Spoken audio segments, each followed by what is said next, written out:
The order he blocked was a watered-down version of the first order. This is, in the opinion of many, an unprecedented judicial overreach. Karen Tumlin is the legal director at the National Immigration Law Center, which supports Judge Watson's ruling, and she joins us now. Karen, thanks for coming on. My pleasure. Looking forward to a respectful conversation, Tucker. Oh, as always. I understand why people don't like the executive order, of course. We talked to a lot of people who don't. What I don't understand is the legal reasoning here. How does the First Amendment to the U.S. Constitution apply to people in other countries who've never been here? Well, actually, Tucker, in our case that was decided this morning by a district court judge in Maryland, the premise of the First Amendment argument actually is grounded in U.S. citizens and other residents who are inside of the country, but whose relatives are seeking to come in and who are Muslim.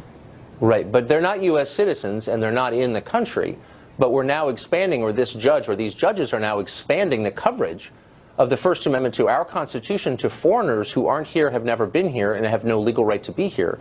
How does that work? Well, that's actually not what's working at all. So again, the Constitution, one of the things that's actually fundamental about it is that almost all of what we consider the Bill of Rights talks in language of persons. So right. Of course it doesn't protect only U.S. citizens.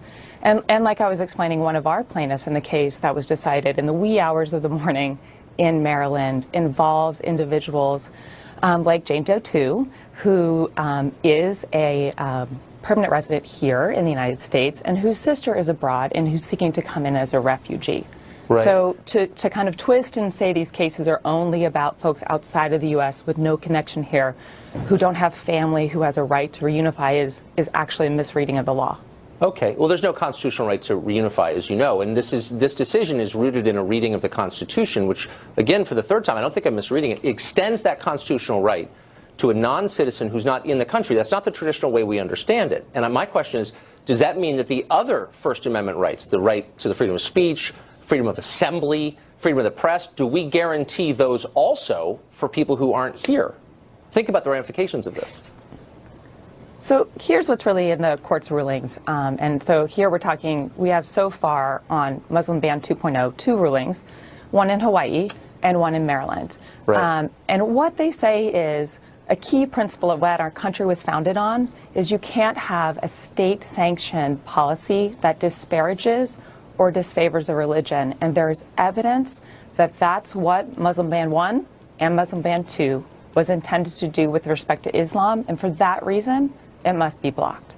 That's what happened in court. So there, again, that doesn't get past the First Amendment problem, which I think going forward could be it's a massive obligation to the rest of the world that we should think through before we applaud this decision. But let's get to what you just said, the reasoning behind this decision. Now, I'm reading, this is the Hawaii decision.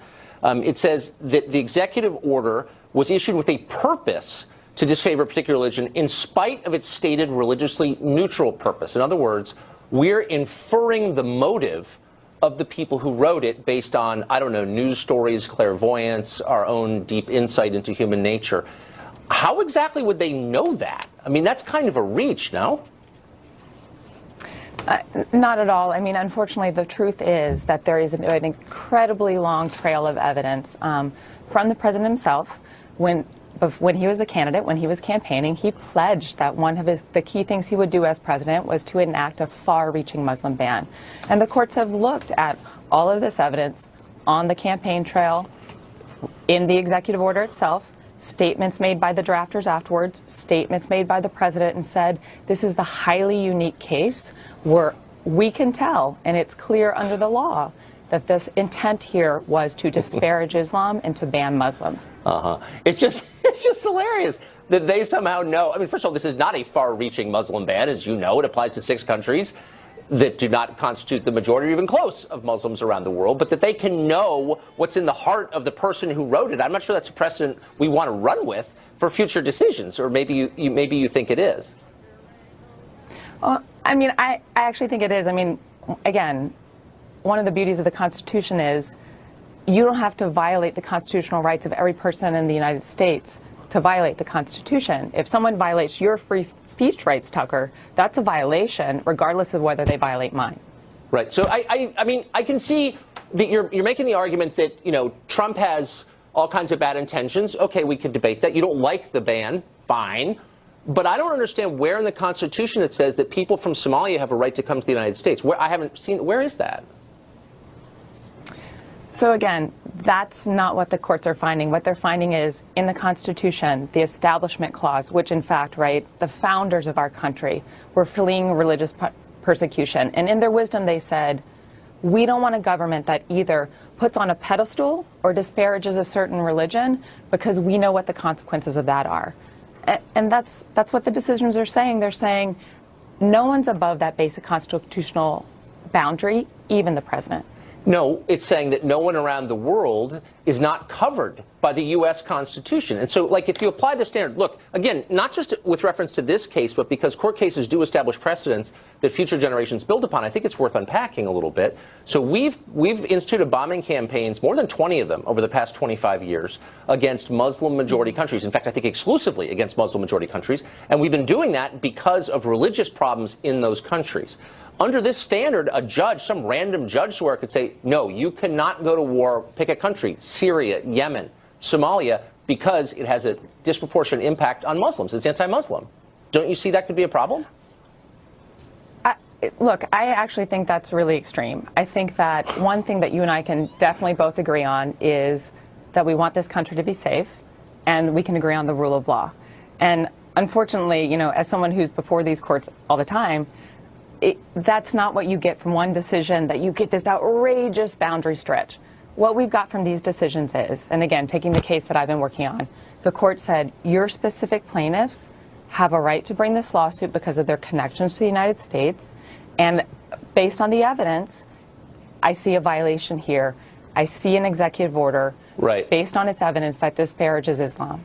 But look, you say that's, I'm stretching it. If you had told any person you meet on the street 2 years ago that some judge would say that Somalis who've never been to this country are covered by the U.S. First Amendment, you would get blank stares. And people would say that would never happen. Let me ask you this. Doesn't this empower judges in a way that's uncomfortable? So Trump has got over 100 judicial appointments to make, 123, I think. Probably mostly be conservative. What in 2 years, one of them decides, you know what, I don't like American abortion law. And I think it's discriminatory against unborn children, and I'm going to invalidate it unilaterally because I'm a judge, and now I have this power. I can change our immigration policy because I'm a judge. That's not the way the country's supposed to run, is it? Well, that's not the way I view judges, right? I appear before judges all the time, and I don't see them adhering wildly to political beliefs. I see smart judges who've been appointed by presidents on both sides of the aisle. And so, again, I don't buy into that as the ramification. I think if you had told people 2 years ago that we would have a president who made it a hallmark of his campaign to disparage a religion and to make a difference between people in this country based on how they choose to pray, I think you would have gotten blank stares. Okay, last question. So you think it's unconstitutional for the United States president or Congress, or how about citizens, to make a meaningful distinction between immigrants from Somalia and immigrants from Norway? We're not allowed to say there's a difference. There's a difference in effect on the people who already live here. That's unconstitutional?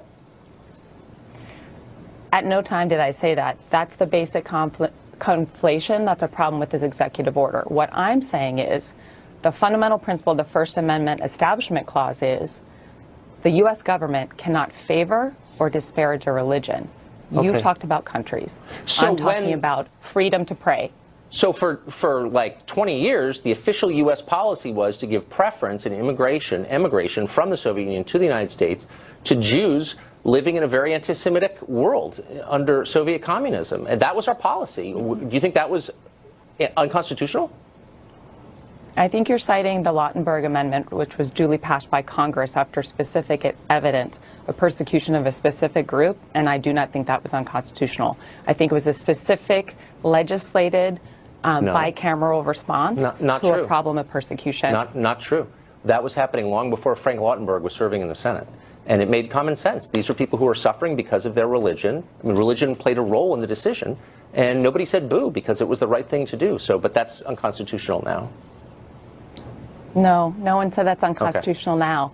That was based on findings of fact and a legislative process. This is the stroke of a presidential pen without those basic foundations. All right. Karen, thanks for joining us.